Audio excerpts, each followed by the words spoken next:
4 a contar da criação. Shabbat Shalom, 30 de Sivan, 5.784 a contar da criação. Estamos no dia 6 de junho de 2024 da Era Comum. É a tarde com a Torá, trazendo a Parashá da semana. Estamos no sagrado dia do Shabbat, o 7º dia da semana.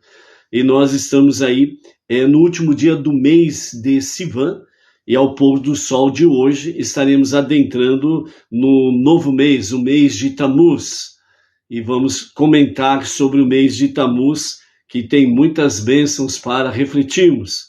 Também estamos aí no 7º dia da semana, que corresponde o encerramento da Parashá da semana. A nossa Parashá é Korach, e hoje nós vamos então para a conclusão da nossa Parashá da semana, Korach. Nós temos aí uma palavra muito importante sobre a questão da crença, da fé judaica. O nosso monoteísmo é com fundamento judaico e orientação rabínica. Então, os nossos mestres, entre eles principalmente, o Maimônides, Rambam, e também o rabino Sharaga Simons, ele nos fala sobre a crença judaica. Ela é baseada realmente em fatos e não em milagres, ok? Vamos entender um pouquinho sobre isso. O rabino Sharaga Simons, ele diz: das 15.000 religiões na história humana, apenas o judaísmo baseia sua crença realmente na revelação nacional. O que significa a revelação nacional? Não está dizendo no sentido estado político, mas está dizendo no sentido revelação nacional.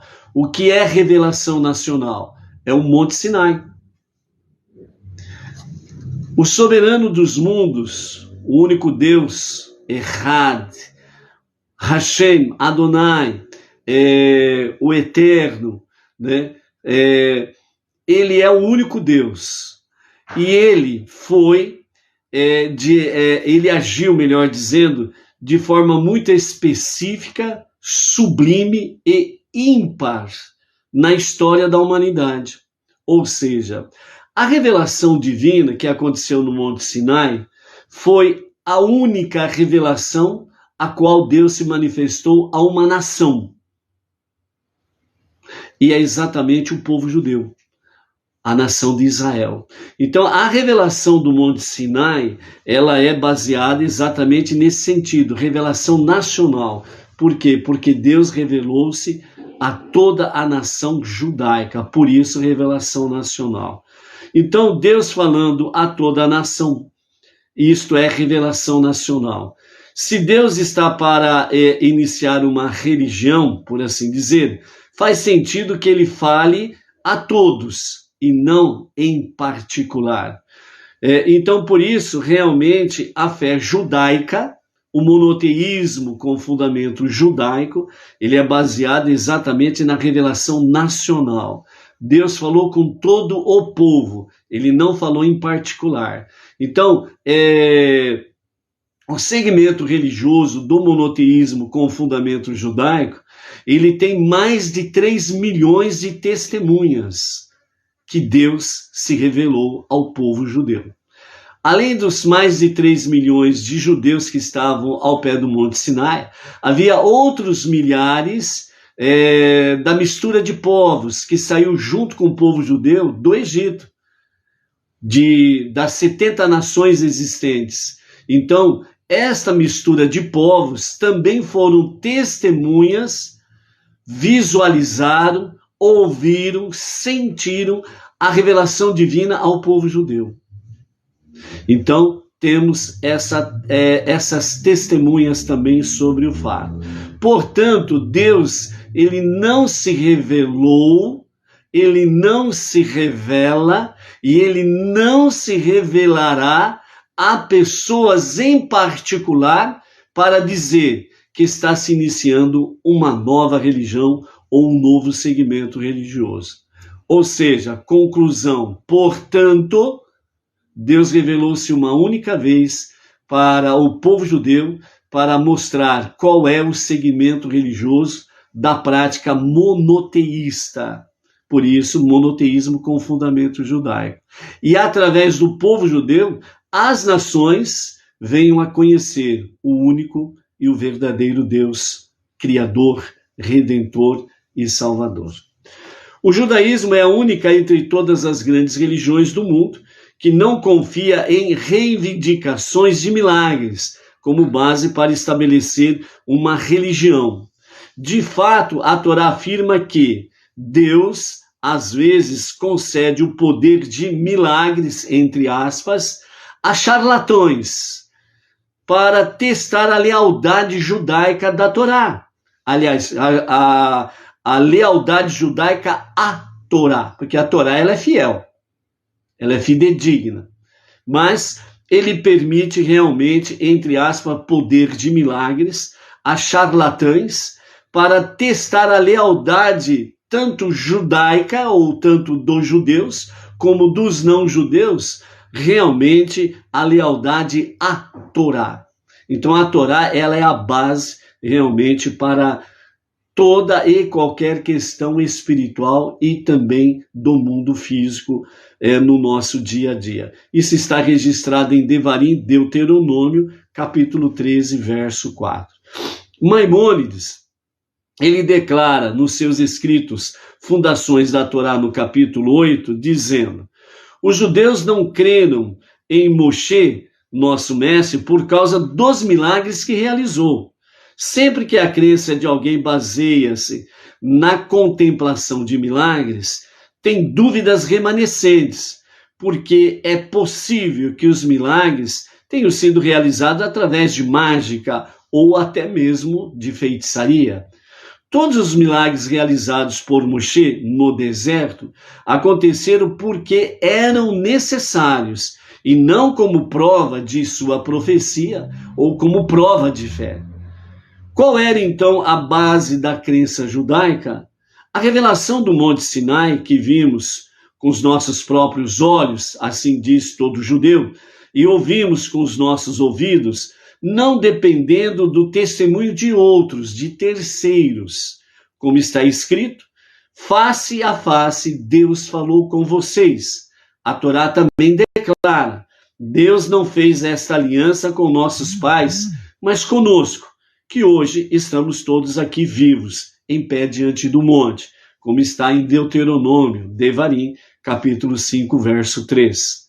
O judaísmo não são os milagres, é o testemunho da experiência pessoal de todo homem, mulher e criança com Deus.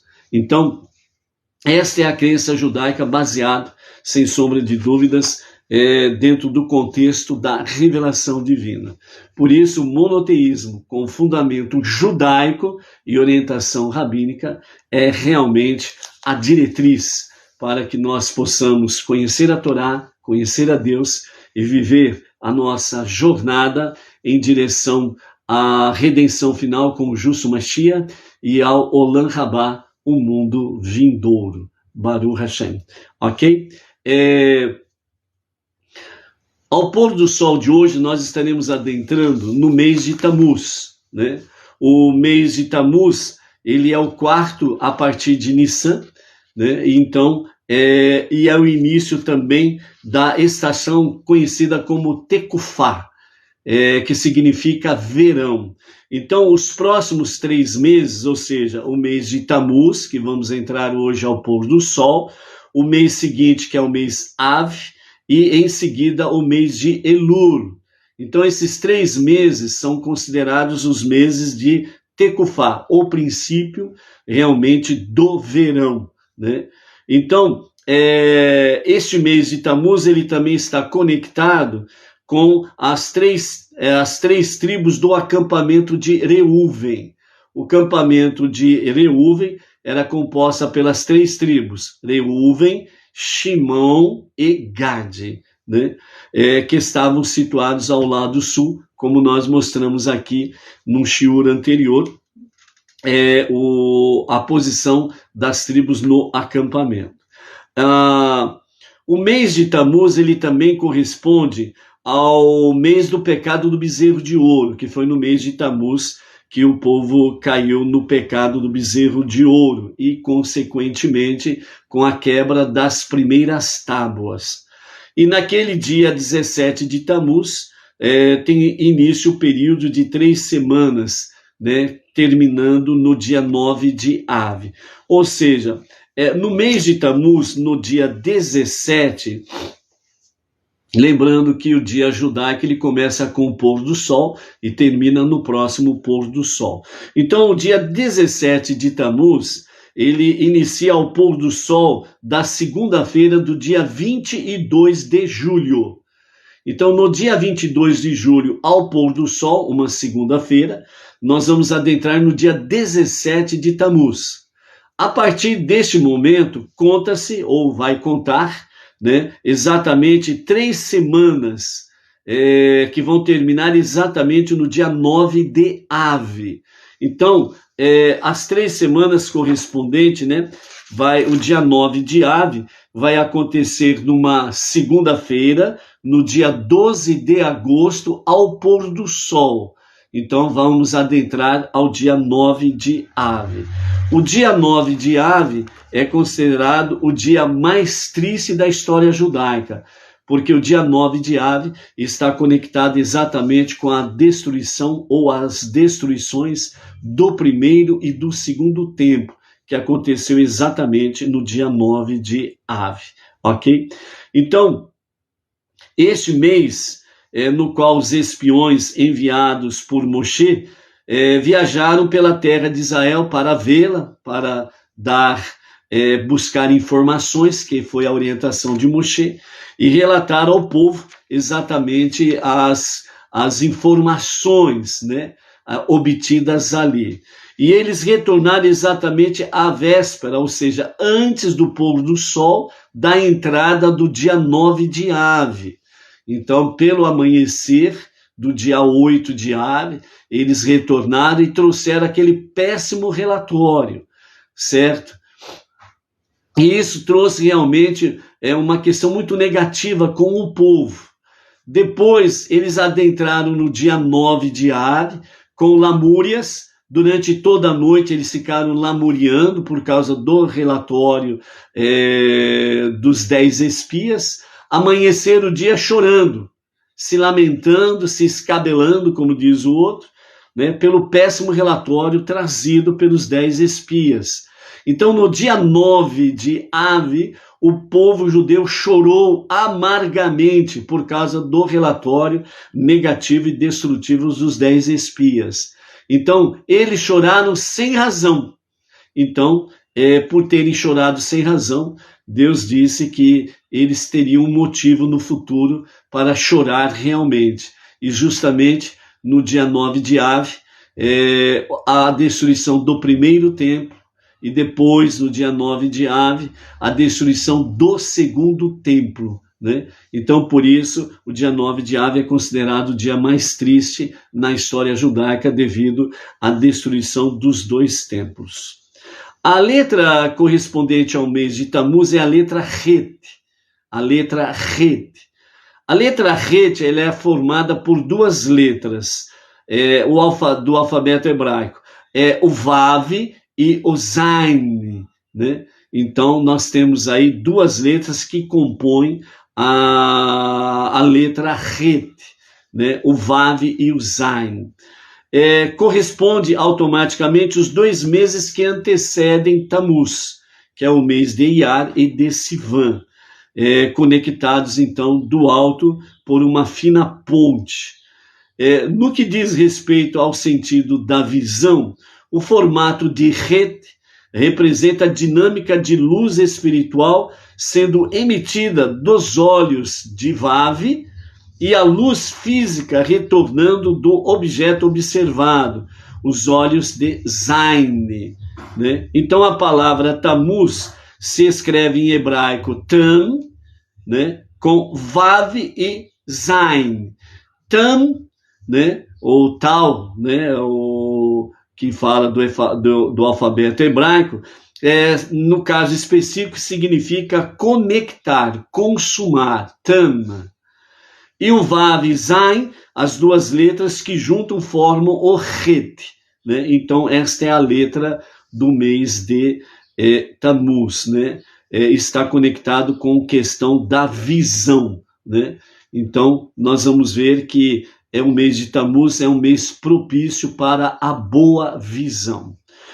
A Mazala, a sorte do mês de Tammuz, é Sartana. Sartana, não tem nada a ver com Satanás, como alguns vão querer dizer por aí. É Sartana, que significa caranguejo, né? Um dos significados do radical de Sartana é Seret, que significa uma tira, como uma tira de um filme, né? Aqueles filmes antigos, o rolo de filme que passava antigamente, né, nos cinemas, né? Hoje é tudo pela informática, modernizada, etc. e tal. Mas antigamente aqueles rolos de filme e vinha aquela tira, né, que era rodada e passava o filme. Então é como a tira de um filme, que significa Seret, né, uma tira, uma visão em geral.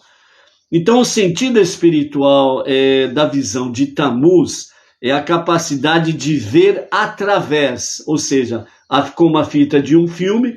Então através da fita de um filme é representado a cena ali na frente. Então ver através da realidade física para contemplar a sua fonte divina. Então, Tammuz traz para nós o desafio de nós olharmos através desta tira, Tammuz, né? Procurarmos ver realmente a realidade, a verdade que está por detrás daquilo que está no mundo físico, né? Aquilo que os nossos olhos físicos contemplam. O nosso desafio é olhar através desta realidade, para podermos enxergar a fonte divina, né? Então é uma conexão com o espiritual. E de acordo com esse raciocínio, segundo o nosso rabino Yitzhak Ginsburg, a palavra Sartana é entendida como sendo composta por duas palavras. A palavra Sar, S-A-R, Sar, e a segunda palavra Tan, o T-A-N, ok? Para entender melhor a questão. Então, as duas palavras Sar e Tan literalmente quer dizer remove o corpo, a fim de revelar exatamente o que está além do corpo. Ou seja, quando nós olhamos para as pessoas, o próximo, nós precisamos entender o que significa sartan, remove o corpo, ou seja, você olha para a pessoa, você remove o corpo, ou seja, não olhe exatamente para o corpo físico da pessoa, olhe aquilo que está por detrás desta tira de filme. O que está por detrás dessa tira? O corpo. Está exatamente a alma da pessoa. Então, esse é o desafio de nós olharmos uns para com os outros e olharmos para a alma da pessoa e não para o seu sentido físico em si. Isso significa remover a concha exterior da realidade. Ou seja, o nosso corpo físico não é real. Ele é temporário, ele é passageiro. Por isso escrito está: tu és terra, foi tomado da terra e da terra retornarás. Mas a alma, ela está conectada à sua fonte essencial, Deus, que criou a alma.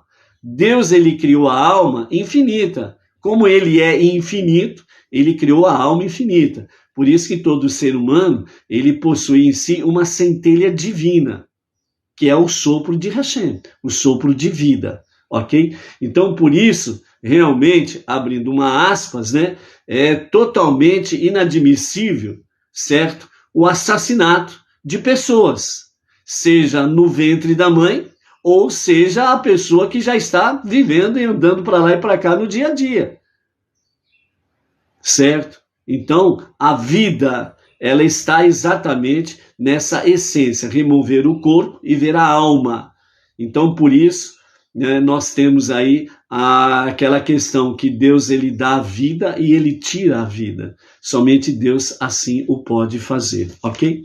Então, através do poder da visão concentrada, a fim de revelar o fruto da realidade interior e a força de vida. Ou seja, o fruto da nossa realidade interior e a força da nossa vida, ela não está no exterior, ela está no interior. Então, a nossa realidade externa e o nosso corpo físico, ela depende da realidade do fruto do nosso interior. Ela depende exatamente da força de vida do nosso interior, a nossa alma.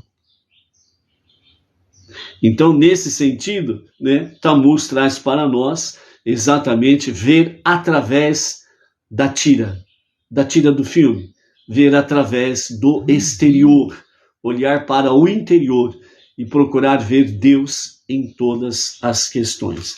A tribo do mês é a tribo de Reuven, né, que vem do radical exatamente ver, que significa Reuven, que é o sentido de Tammuz. A pedra preciosa de Reuven, no peitoral do Kohen Gadol, é exatamente o rubi, que no hebraico é dito como Odem, né, que é a pedra de rubi, que devido à brilhante cor vermelha, né, pois Odem, né, no hebraico, significa vermelho, e é a mais sensual de todas as pedras. O vermelho é a mais sedutora de todas as cores, sugerindo, né, a queda do homem, em hebraico, Odem, vermelho, tem a mesma grafia de Adam, o homem, como no pecado do bezerro de ouro, ou a suprema elevação e retificação do homem com a vinda de Mashiach. Então, o vermelho, ele tem essas duas conotações. Ela serve ou para a queda do homem, ou para a elevação do homem. Ou vai para a queda do ser humano, ou a elevação do ser humano.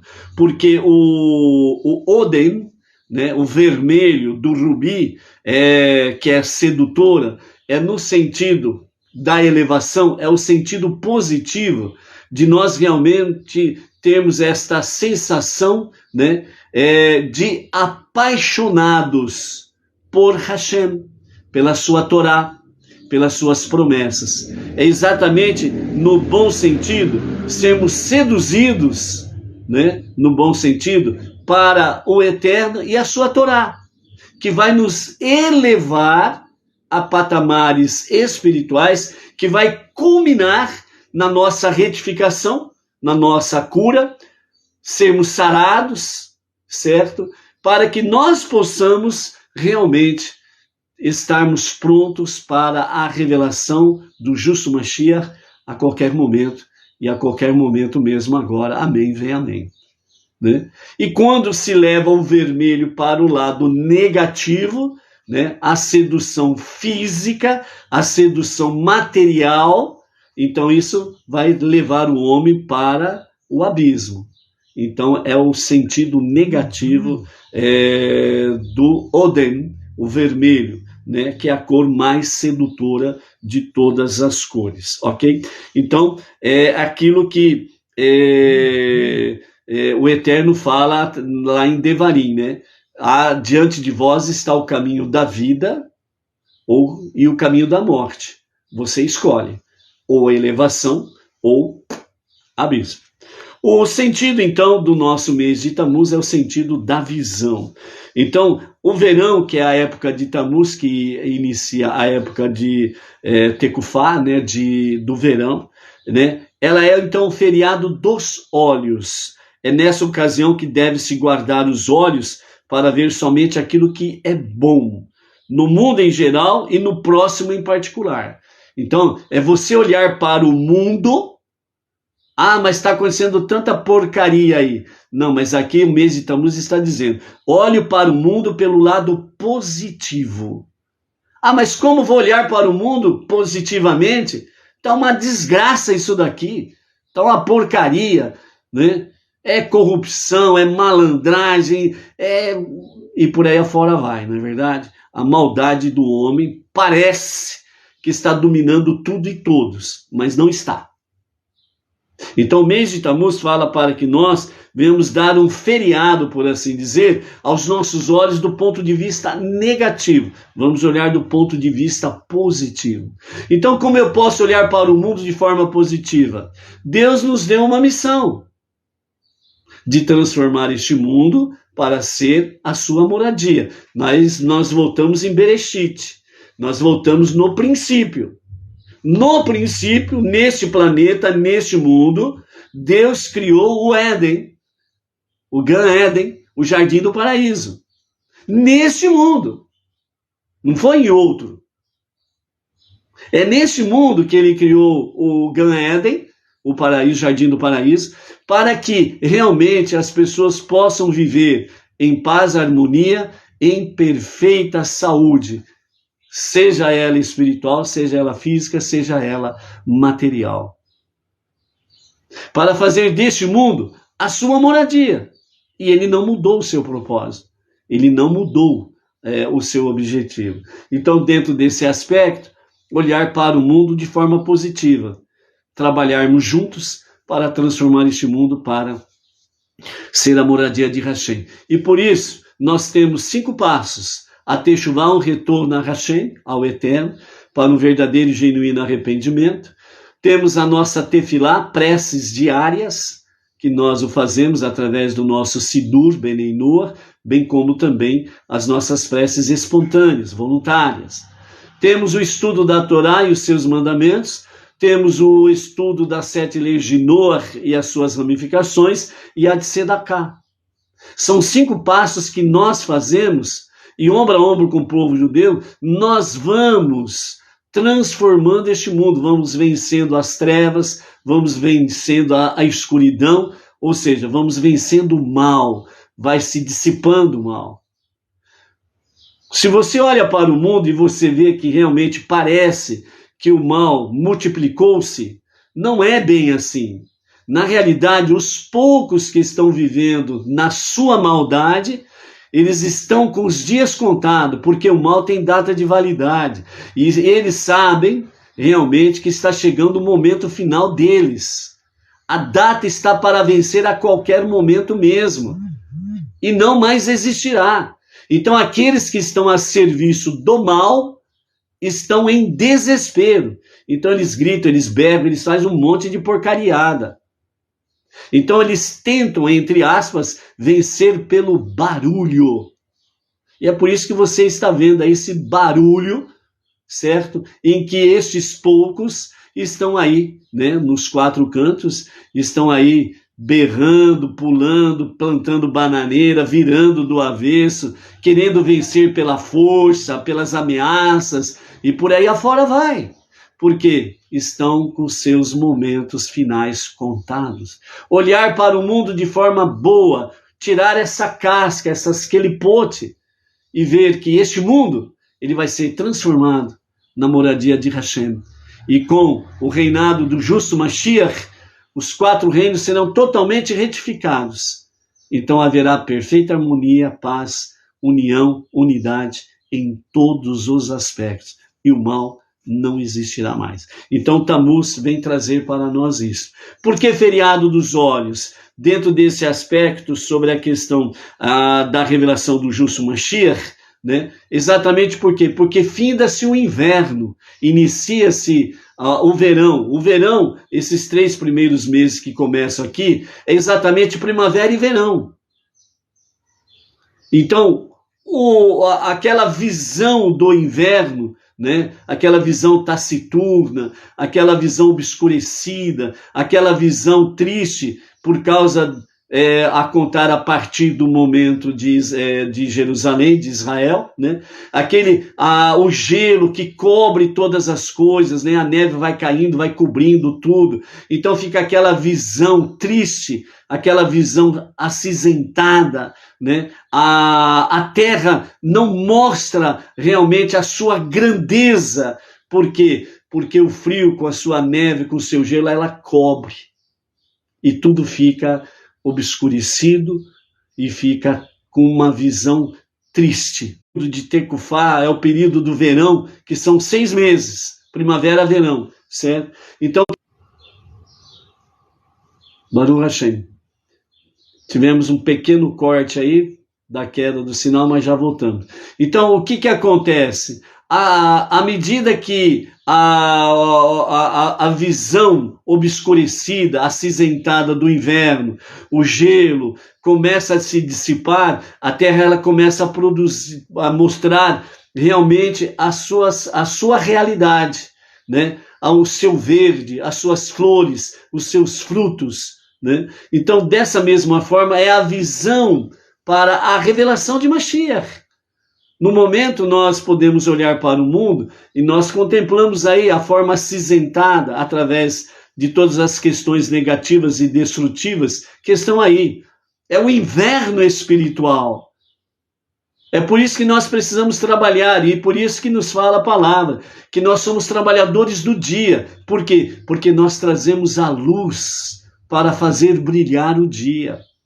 E então, com esses 5 passos, nós simplesmente vamos dissipando o inverno e vem vindo a primavera, verão, para trazer realmente a realidade deste mundo. Um mundo que, no princípio, Deus criou como Gan Eden, o jardim do paraíso. E como ele não mudou o seu propósito, né, na redenção final com o justo Mashiach, então isso será estabelecido nos 4 cantos, a partir de Israel, a partir de Jerusalém, para as nações, para o mundo, realmente, entre aspas, a primavera-verão de Hashem, onde o mal deixará de existir e será estabelecido o tempo verdadeiro de Shalom. Então, por isso, né, a visão no mês de Tammuz é o feriado dos olhos. E o final da bênção que nós encontramos em Devarim, capítulo 33, verso 28, onde Moshe diz a Israel, Betar Badad En Yaakov, ou seja, certamente sozinho está o olho de Yaakov.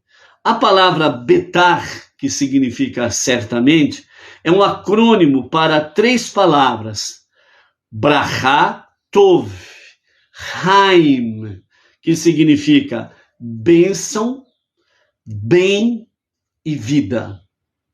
Então, esta é realmente Betar, que significa certamente, que tem o acrônimo dessas 3 palavras, Brachá, Tov, Haim, bênção, bem e vida. Esses são os 3 pontos principais da visão retificada, como está escrito também em Devarim, Deuteronômio, capítulo 11, 26, que diz, Vê, coloquei diante de vós hoje a vida e o bem, e a morte e o mal, e escolhereis a vida. Com relação a esses 3, deve-se treinar os olhos, tanto físico quanto espiritual, para ver somente a dimensão interior positiva da realidade, e não se concentrar na realidade externa, as kelipot, as cascas deste mundo e das pessoas negativamente. Então, o sentido do mês de Tammuz, a visão, é exatamente para treinarmos. É um treinamento. É um treinamento. Entre aspas, você precisa entrar na academia espiritual de Hashem e treinar. Não é assim. É treinar. É labutar. É trabalhar. Que nem as pessoas quando vão para uma academia. Elas vão trabalhar, vão labutar, vão se exercitar para ter, fisicamente falando, e uma mente saudável. Então, a academia espiritual de Hashem é também para que nós venhamos treinar os nossos olhos, para olhar para o mundo e as pessoas de forma positiva, removendo as kelipot, as cascas negativas. Qual é a mensagem de Korah para esta semana. Korah, ele tinha um propósito nobre, que era o desejo de ser um Kohen Gadol. E o nosso Rebbe Menachem Mendel, ele fala bem claramente que todos nós possamos ter essa visão, desejar ser um Kohen Gadol. Por quê? Porque aí nós buscamos a espiritualidade, nós buscamos cada vez mais sermos melhores no nosso dia a dia. Mas o método que Korah usou foi perverso. Por quê? Porque ele quis usurpar a função de Aharão e de Moshe. Então, o que ele fez? Ele tinha, a princípio, uma visão espiritual, mas depois ele se deixou dominar pela visão física. Então, em vez de ele continuar se elevando, ele, caiu. Por quê? Porque ele teve ciúmes. Ele teve inveja de Aharão. Ele queria ser o próximo o Kohen Gadol. Ele queria ser o Kohen Gadol e não que Arão fosse o Kohen Gadol. Então ele entrou nessa questão. Iniciou com uma visão espiritual, mas de repente ele passou a olhar de forma física. E aí ele caiu, porque ele passou a olhar de forma negativa e adentrou num caminho perverso. Então é a mesma coisa. Se você se deixa dominar, se você se concentra na realidade externa daquilo que é mal, ruim, que está aí, você vai acabar sendo mal e ruim. Por que a sabedoria judaica, através dos nossos mestres, fala que as pessoas normalmente, quando olham para as pessoas de forma negativa, é porque elas estão vendo as suas próprias falhas? Olha só a profundidade da questão em si. Entendeu? Então, por isso, nosso desafio para o mês de Tammuz, treinar na academia espiritual de Hashem, olhar de forma positiva. Por quê? Porque cada pessoa tem em si uma centelha divina. E à medida que nós vamos olhando de forma positiva, nós vamos dissipando as trevas, o mal, a maldade, por aí afora vai. Nós vamos purificando, não somente nós, mas nós vamos purificando o meio que nós estamos. Nós vamos trazendo luz, presença divina, e isso significa que o mal e as trevas vão sendo derrotadas, cada vez mais. E é por isso que é importante, realmente, nós estarmos naquele tripé de Hashem, né? Deus, família e liberdade. Por quê? Porque Ele quer que nós sejamos livres para decidirmos servir a Ele. Entendeu? Então, é nesse sentido aí. Então, esse é o significado de Betar. Certamente, sozinho está o olho de Yaakov. O sentido do olho judeu, né, o olho de Yaakov, é para apenas, entre aspas, sozinho, ver aquilo que é certamente a bênção de Deus, o bem e a vida. É isso que nós somos desafiados a exercitar, a treinar os nossos olhos. Ver certamente a bênção de Deus, o bem e a vida.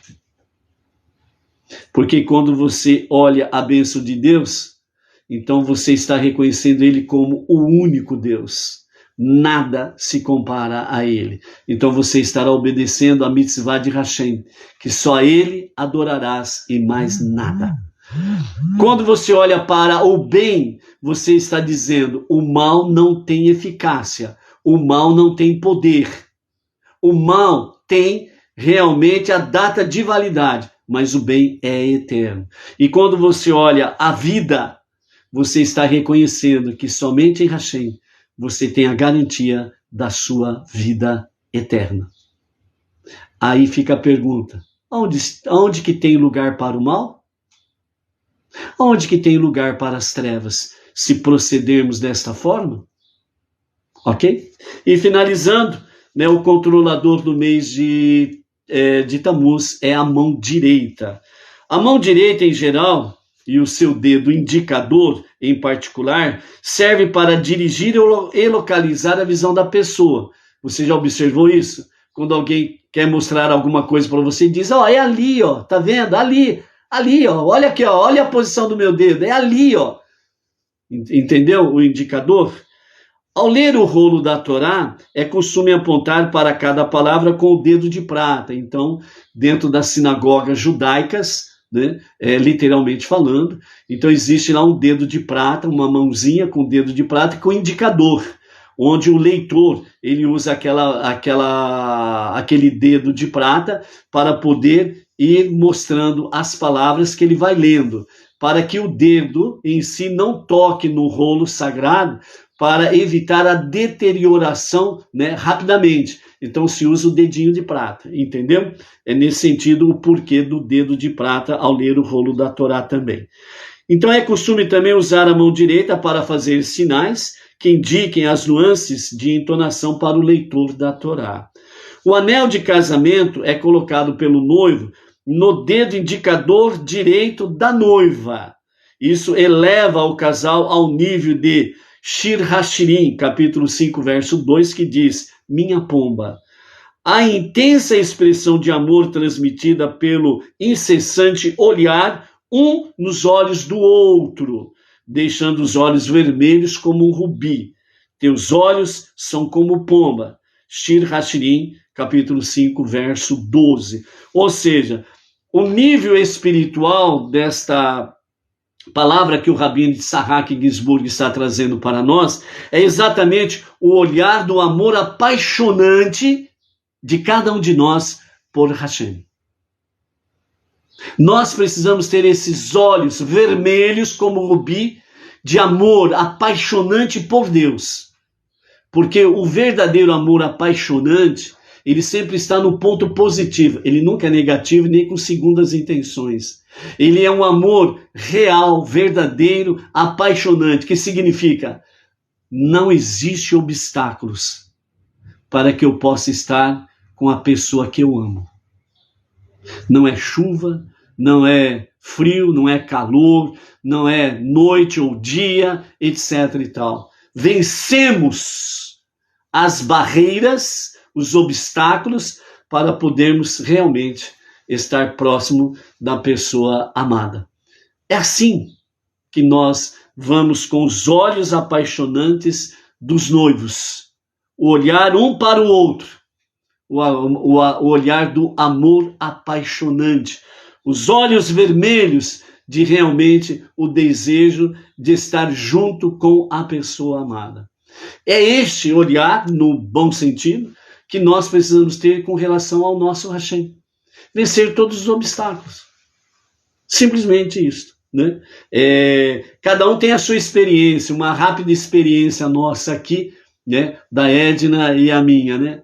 A Edna morava num ponto da cidade, eu morava no outro ponto da cidade. Né? Então, tinha aquela noite que o dia, né, a parte da tarde, aquela chuva, e água que cai, etc. e tal. Então, ela falava assim, né? Bom, do jeito que tá a chuva, hoje ele não vem, né? E aí, de repente, quem bate na porta lá? Edna. Ele veio debaixo dessa chuva. Nem o pai nem a mãe dela acreditavam nisso. E na época tinha mais ruas de terra do que calçamento, né? Então a gente aparecia lá, né? Praticamente da cintura para baixo molhado, porque o guarda-chuva não conseguia proteger completamente, né? O sapato cheio de lama, então deixávamos o sapato ali na porta, entrávamos de meia, né? Com pé com meia, né? E aí já ela providenciava um chinelo lá para a gente pôr o pé no chinelo para não molhar toda a casa, porque o pé estava molhado, né? Mas a gente estava lá. Aquele frio, hoje ele não vem. Toque, toque, toque. Cheguei. Né? Ou seja, os apaixonados, não existe obstáculo. Aliás, os obstáculos estão aí mais ainda para fortalecer o amor, o desejo de estar junto da pessoa amada. É isso que Deus quer para nós. Por isso que os obstáculos que nós temos pela frente é para vencê-lo com amor a Hashem, um amor apaixonante dos noivos. Para que nós estejamos junto dele, o nosso amor maior, o nosso amor mais elevado. Então é vencer realmente as adversidades. Então por isso, né, Tammuz inicia o período do feriado dos óleos de forma negativa e nos leva para um nível mais espiritual, ok? Vamos dar aí antes de entrarmos na nossa mensagem final, vamos aí dar um shalom, shalom, Shabbat shalom, né, para as seguintes pessoas e os seus familiares, né? A Maria de Lourdes Neves Gripa, de Campinas, São Paulo. A Sônia Secone, São Paulo, capital. A Nina Cesana, Praia Grande, São Paulo. A Yaritza Verônica Sanches Robles, lá do Chile. A Elizabeth Fernandes, aqui de Bauru. A Ana Laura, aqui de Bauru também, né? Andrés Aulestia, Éder Cassino Bergamasco, Bebedouro, São Paulo. Moisés Castro Pires, também de Bebedouros, interior de São Paulo. Temos também o Marcos Oliveira, ele reside atualmente na cidade de Ashdod, lá em Israel, né? Amerkaz, né? Deve ser cidade mais o bairro, né? Lá em Israel. Temos também o Miguel Lizardi, a Adriana Correia, de Fortaleza, Ceará. Temos aí também o Jaime Rafael Beneinor, lá em Girona, na Espanha. O Ivan Santos e a esposa Tamires Oliveira, da cidade de Pindamonhangaba, também São Paulo. Temos aí o Sofer Yehudá, ele é lá da cidade de Toronto, Canadá. Temos também o Daniel Talmin Akiva, da cidade de Barcelona, lá na Espanha, né? Então aqui são alguns nomes dos nossos amados seguidores, né? Tanto no Brasil como de outras nações aí, e Baruch Hashem por isso aí, ok? Baruch Hashem. Temos aí, né, a Miriam Barros, Brasília, a Miriam Costa, Belém do Pará, né? Temos aí a copiloto Edna Paglassi Marmol, a Roseli Carvalho, lá de São Francisco do Sul, Santa Catarina. Quem mais está por aqui? O Robson Lima, né, de Macatuba, aqui região de Bauru. A Nayara Oliveira, né, do Rio de Janeiro. A Raquel Reis é de Araraquara, né, aqui interior de São Paulo. Então são alguns nomes que apareceram para a gente aqui. A Carla Costa, né, Carla Costa, se não me engano, é de Lisboa, Portugal, né? A Carla Costa, a Carla Costa é aqui do Brasil, é lá se não me engano, acho que é do Espírito Santo. A Cibele, né, que é da Espanha, lá de Lisboa, Portugal. A Inês Martins, aqui da nossa Sinagoga Beneinor Regional Bauru, né? Também, deixa eu ver aqui, a Maria do Socorro Salles, lá de Brasília, ela dizendo, olha eu aqui, né? Então, a Maria do Socorro Salles, lá de Brasília, também está por aqui, ok? Baruch Hashem. Vamos então à nossa mensagem final. Nós temos visto aí a Parashá Korach, e a nossa mensagem final fica agora com Aharon, né? Então nós vimos aí que o desafio do incenso, né? Novamente Hashem mostra que a escolha de Aharon foi uma escolha dele. Mas depois nós temos aí, dentro do aspecto, né, sobre a questão dos cajados, né, dos líderes do povo, cada um colocando o seu nome, e o cajado de Aharon, né? Tem o cajado da tribo de Levi, mas o cajado de Aharon, porque Aharon era o Kohen Gadol, e o que estava em jogo era exatamente a posição de Kohen Gadol, de Aharon.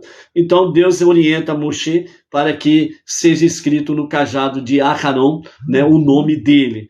Então aqueles cajados ficam ali para que, segundo a casa paternal de cada um, possa ficar ali na presença divina, e no dia seguinte, então, veria qual cajado que realmente daria o sinal de que era o escolhido de Hashem. Então, no capítulo 17, verso 23, nós temos: no dia seguinte, Moisés veio à tenda do testemunho, e vejam, o cajado de Aharão, da casa de Levi, floresceu. Ele floresceu, começou a produzir frutos e gerou amêndoas maduras, né? Moisés retirou todos os cajados diante de Deus para os filhos de Israel, e eles viram o que havia acontecido. Cada homem pegou o seu cajado de volta. Deus disse a Moshe: coloque o cajado de Aharão de volta em frente à arca, guardando-o como sinal para as pessoas rebeldes. Então suas queixas contra mim terminarão e elas não morrerão. Moisés fez o que Deus ordenou a ele. Ele fez tudo precisamente, né?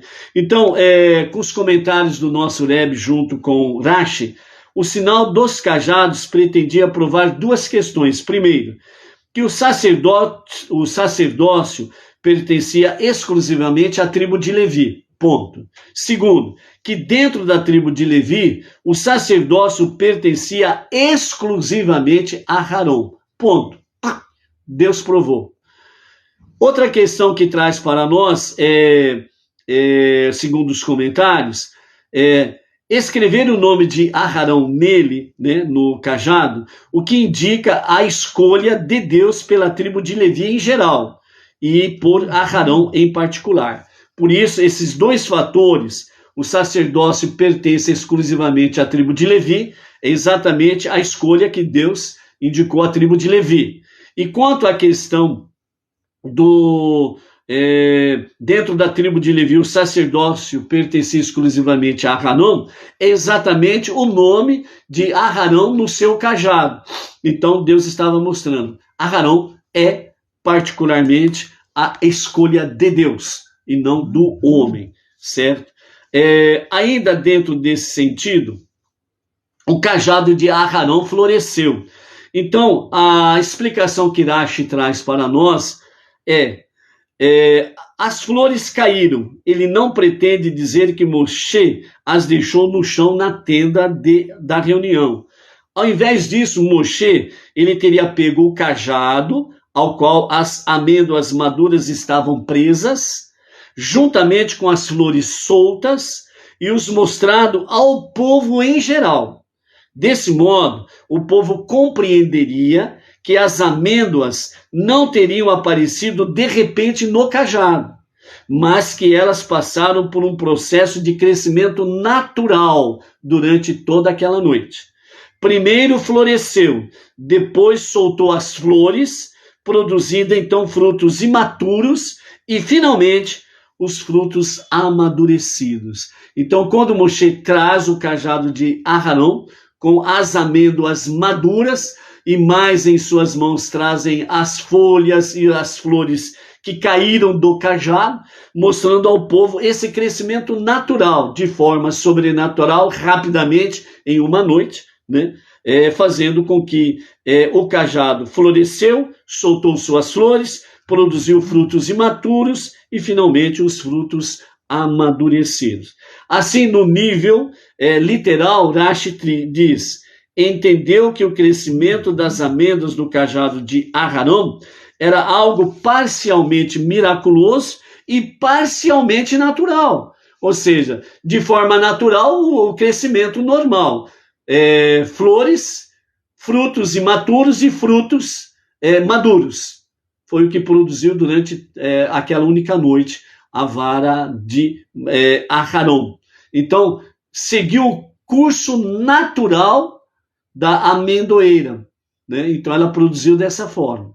E ao mesmo tempo sobrenatural, por quê? Porque foi numa única noite, né? Então é dentro desse sentido. Talvez o povo imaginou que houvesse um candidato melhor que Aharão, que também encontraria aprovação divina. Então isso começou a ficar incutido nas mentes desde a instigação de Korah. Assim, então, conclui Rashi no seu comentário, que o milagre do cajado queria provar não somente o consentimento divino, a nomeação de Aharão, mas ainda uma indicação de sua genuína adequação para o cargo. Isso levou Rashi a formular, então, o seu ponto de vista de que o nível literal, o cajado floresceu miraculosamente, mas se desenvolveu de forma natural. O miraculoso começo da flor da amendoeira representou a aprovação divina do sacerdócio de Aharão. Mas então as amêndoas se desenvolveram naturalmente como um sinal para o povo judeu de que Aharão era naturalmente adequado para ser o sumo sacerdote, o Kohen Gadol. Então, dessa forma, sem sombra de dúvidas, estava demonstrado por todos os níveis que Aharão, né, estava ali por indicação divina, e que não foi uma questão de nepotismo, em que Moshe quis escolher o seu irmão. Moshe quis escolher o seu filho, né, para ser sucessor dele, no seu ponto de vista natural, né, o filho herdando a herança espiritual do pai. Mas Deus disse para Moshe, Moshe não, os seus filhos não. Quem vai substituir você será Yehoshua, o aluno, o discípulo fiel. Entendeu? Então, se porventura fosse feita a vontade de Moshe aí, talvez alguém poderia dizer, né? Aí houve nepotismo. Porque Yehoshua era um aluno, um discípulo muito bem aplicado, mais do que os seus filhos. Mas agora Moshe escolheu os filhos dele, então é nepotismo. Mas Deus mostrou, né, a ordem natural do pai é, sem sombra de dúvidas, passar a herança para os seus filhos, né? Mas nesse caso específico, o Hashem disse, é Yehoshua, né? E Yehoshua era tratado por Moshe como um filho, e Moshe correspondia ao seu mestre como um filho corresponde a toda a reverência para com o seu pai, né? Então esse é o grande detalhe de Yehoshua. E no caso de Aharão, né, as pessoas ali, através de Korah, que começou a acusar de nepotismo, né, indicando ali o irmão mais velho para ocupar o cargo, né? Então começou com uma visão espiritual de ser um Kohen Gadol, mas acabou usando métodos perversos, colocando em dúvida não somente a posição de Moshe e Aharão, mas também a própria decisão divina. Então aqui com o teste, né, dos cajados de cada líder das tribos, mais uma vez Deus definitivamente prova que não houve nepotismo, mas sim uma decisão divina de Aharão ser o Kohen Gadol, ok? Então a lição do cajado de Aharão é que tudo no mundo deve ser feito para florescer e ser embelezado com a luz do judaísmo, a ponto de realmente produzir frutos. E tudo isso deve ser feito sem demora, como amêndoas que florescem mais rápido do que todos os outros frutos. Segundo Rashi, comenta sobre esse versículo 23 do capítulo 17. Ou seja, o monoteísmo, para dar frutos reais e verdadeiros, ele precisa ser fundamentado no judaísmo. E ele vai florescendo rapidamente. Então, no Brasil, o que nós estamos contemplando desde o ano 2012, exatamente o movimento Benei Noach, né? No caso específico nosso, né? O movimento Benei Noach Brasil, com a liderança do Rav Yaakov Gerenstad, está florescendo cada vez mais rapidamente em todos os estados da nossa União, e bem como também em alguns países, né? Onde há vários grupos internacionais que estão aí sob a liderança do nosso Rav Yaakov Gerenstad. Ok? Por quê? Porque o monoteísmo com fundamento judaico, ele realmente produz frutos, e são frutos que permanecem para todo o sempre, porque estão fundamentados no judaísmo. Ok? Então, sem sombra de dúvidas, né, essa nossa mensagem para esse nosso shiur e para a nossa Parashá Korach. Ok?